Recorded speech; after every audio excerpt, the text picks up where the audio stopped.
Oh yeah, what's up? This is gonna be such a fun video.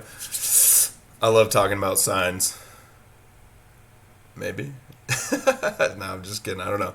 I figured I'd throw in a crazy intro, get you guys pumped, jazzed to talk about signs. I know it's probably not the most glamorous topic, but when you're running your own business as a realtor, you have to have signs. You need to let people know. You need to let people know who you are, where you're at, what you're doing. And signs are a great way to do that because they don't eat, sleep, drink. They're really easy to get people's eyeballs on them. So, without further ado, let's get started. So, we're going to go over these types of signs. We're going to talk about yard signs, open house signs, directional signs, sign riders, booty cover signs, sign-in signs. I don't know how many times I could say signs, but I just wanted to make sure I threw it out there a lot. Just kidding.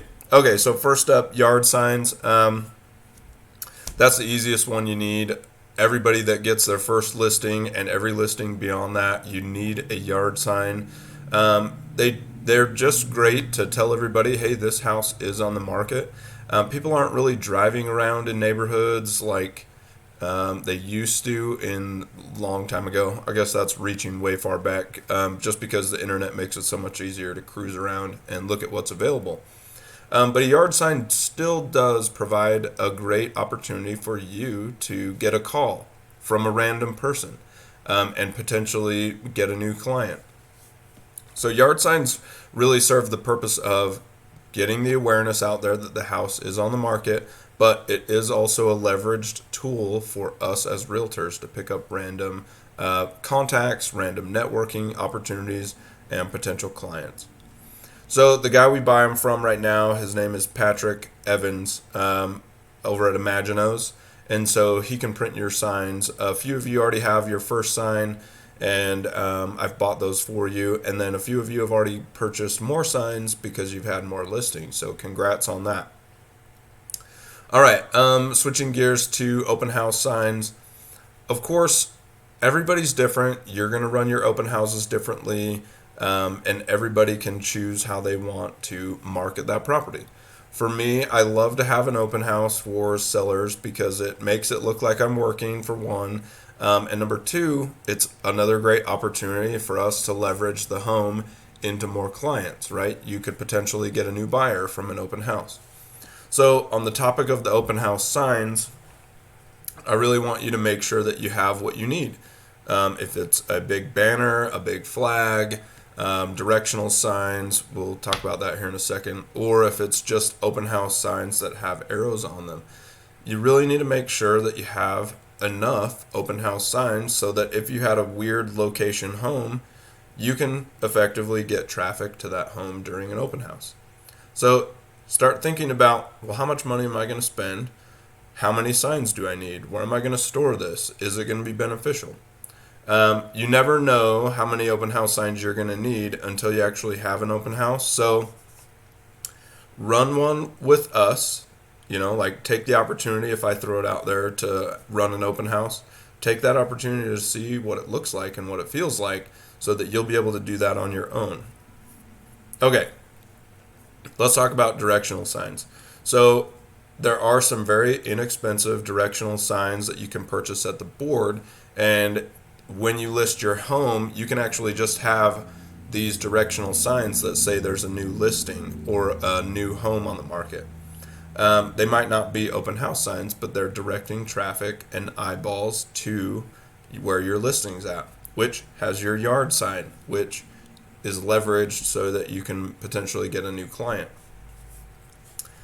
All of these are good. The ones I love, yard signs, open house signs. I rarely do directional signs, but they've been beneficial in the past.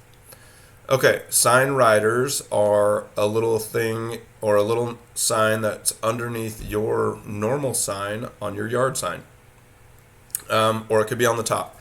Sign riders are stuff that you've seen out there that say like under contract or remodeled or new home or multiple offers or whatever. I've seen lots of different sign writers. You could have a QR code sign writer. There's so much stuff that you could do with that. It's up to you. For me, I haven't really loved doing sign writers because they just take extra time for me to go out to the home and change it all the time. So it's up to you. If you really wanted to throw it a new listing sign writer, you could, and then a week later when it's under contract, change it to under contract. I tend to not put the under contract on because nobody will call you from your sign when they see it's under contract. So you're trying to get new buyers, and it will really hamper the amount of people that call you. Okay, that's enough about sign writers. You can get them from lots of many places. The board has a lot of them. Come up with what plan works for you and what matches your personality. Okay, booty cover signs. I just titled it that, but this could be any type of sign that is something that you print out from the computer. Maybe frame it, maybe stick it on the table or on the kitchen counter with your listing that says, welcome, please remove your shoes, here's booty covers, whatever. There's a whole slew of different opportunities for signs that you could put together that are on a small table as soon as people walk in through the door. That could include the sign-in sign, which is just, that's saying sign too many times, sorry. But it's another opportunity for people to read whatever you want them to read, because they're a captive audience, right? They walked right past this sign sitting on a little table or on the kitchen counter, and it's a good opportunity for them to see whatever. Could have your logo and remove your shoes, but they're getting to see the logo over and over again. So it is nice to have all these different opportunities for signs. Now you get to really come up with your marketing plan. What is your marketing strategy? A lot of people, when they very first start out, may think that they need all these banners and crazy signs. Just start with the basics. Get a yard sign, which hopefully I've already bought that first one for you. But if you want a second one, go ahead and get another one. And then really lay out what you need for open house signs. The rest of these will come as you gain more experience and gain more knowledge in this career. And you'll start to see like, oh, I loved what XYZ Realtor did at this home. I want to implement that in my own business as well. So you may see other things people do. Okay.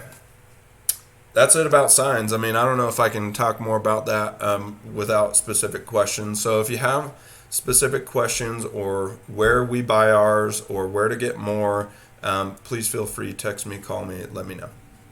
Okay, everybody, that's all about signs, and thank you so much. Another video. I'm TJ McClellan, Broker Fitness Realty. Later.